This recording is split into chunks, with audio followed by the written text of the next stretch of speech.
Hello everyone, आजच्या ब्लॉगमध्ये तुमच्या सर्वांचे मी खूप खूप स्वागत करते.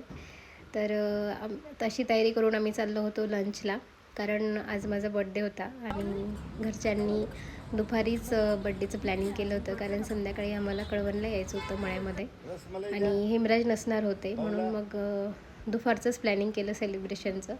तर आम्ही लंचला आलो होतो उडपी तडकामध्ये.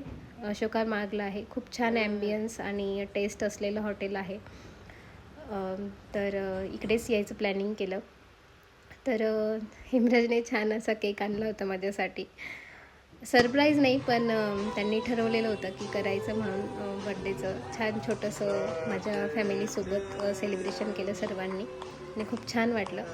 असं बड्डेच्याच निमित्ताने आपण सगळे असे बाहेर जातो, असं आम्ही करतो प्लॅनिंग जाणे कधी कधी विदाऊट रिझन पण बड्डेच्या निमित्ताने मोस्टली येणं होतं.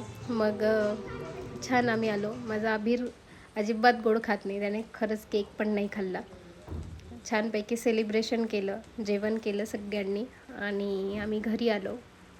सगळं आवरून वगैरे परत मग आम्हाला कळवणला निघायचं होतं.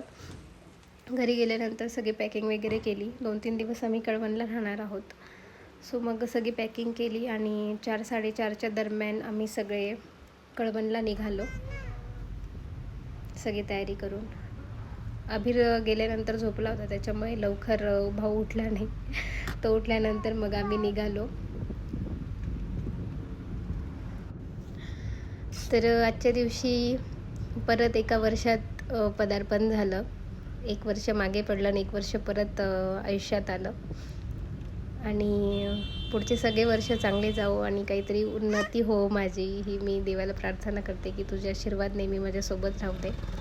आणि छान माझ्या प्रियजनांसोबत माझा बड्डे आज सेलिब्रेट झाला. मला खूप छान वाटलं आणि 7 वाजता आम्ही घरी पोचून संपला आजचा दिवस.